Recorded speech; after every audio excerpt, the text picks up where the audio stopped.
Seiring berjalannya waktu, inovasi dan teknologi kian berkembang pesat. Hal ini mulai merambat pada bidang peternakan dengan hadirnya pengadaan pakan ternak yang difermentasi. Pakan ternak fermentasi merupakan suatu proses pembuatan pakan di mana proses tersebut melibatkan mikroba. Hal ini tentu dapat meningkatkan kandungan nutrisi yang terkandung dalam pakan dan juga memperpanjang masa simpan pakan tersebut. Pembuatan pakan ternak ini bisa dilakukan oleh semua peternak karena caranya sangat mudah dan cepat dengan hasil yang memuaskan. Ada suatu laporan bahwa pengaplikasian pakan ternak fermentasi dapat meningkatkan berat 2-4 kg dalam jangka waktu 10 hari. Hal tersebut tentu akan membantu para peternak untuk meningkatkan keuntungannya. Banyak manfaat yang didapatkan dari pemberian pakan ternak ini.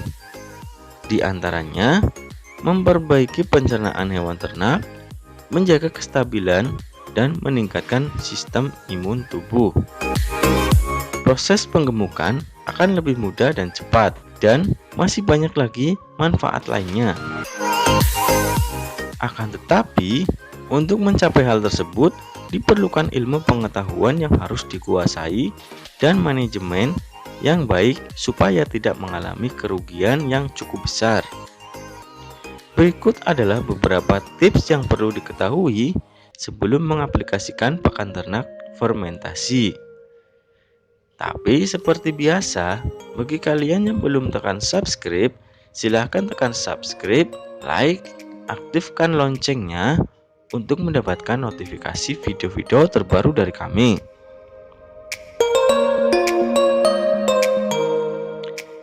Ketahui ilmu dasar. Pembuatan pakan fermentasi melibatkan mikroorganisme.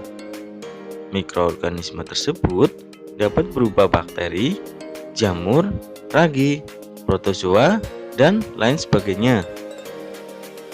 Sebelum mengaplikasikan mikroorganisme tersebut, kita harus mengetahui bagaimana karakteristik mikroorganisme dan bahan apa saja yang dapat diuraikan oleh mikroorganisme tersebut. Pemilihan bahan pakan yang akan difermentasikan juga perlu diperhatikan. Apa saja nutrisi yang akan dihasilkan jika kita memfermentasikan suatu bahan pakan? Sesuaikan dengan yang dibutuhkan oleh hewan ternak kita. Karena setiap jenis pakan mempunyai kandungan nutrisi yang berbeda-beda.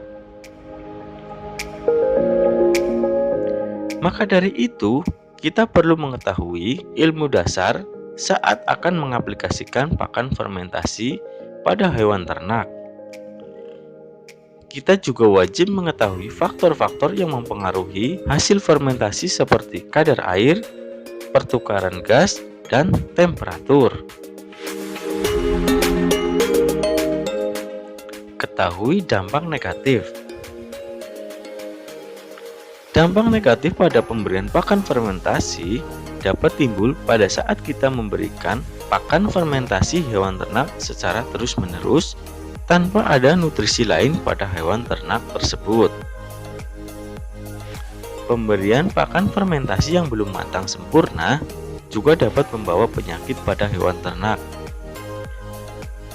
Beberapa dampak negatif yang timbul dari pemberian pakan fermentasi seperti hewan ternak mengalami defisiensi nutrisi, hewan ternak menjadi semakin kurus, pertumbuhan hewan ternak lambat, dan hewan ternak terkena penyakit yang disebabkan defisiensi nutrisi pakan. Lakukan percobaan. Sebelum memberikan pakan fermentasi kepada semua ternak, kita harus melakukan percobaan terlebih dahulu pada salah satu hewan ternak. Pada percobaan ini, kita dapat bandingkan hewan ternak yang diberikan pakan fermentasi dan yang tanpa pakan fermentasi. Lihat perbandingannya, bagaimana reaksi pertumbuhannya. Jika hasilnya positif atau bagus, maka kita harus membuat pakan fermentasi. Tetapi jika ternyata hasilnya mengecewakan, maka kita harus dapat mengidentifikasi apa kekurangannya. Jenis dan kualitas hewan ternak juga sangat berpengaruh terhadap respon dari pemberian pakan fermentasi. Dengan melakukan percobaan terlebih dahulu, kita dapat meminimalisir kerugian serta dapat menambah ilmu dan juga pengalaman bagi kita untuk mencoba beralih ke pakan fermentasi. Ingat, ada pepatah yang mengatakan bahwa pengalaman merupakan guru terbaik. Demikianlah beberapa tips menurut Jayeng Romero sebelum mengaplikasikan pakan ternak fermentasi. Semoga informasi tadi bermanfaat. Terima kasih.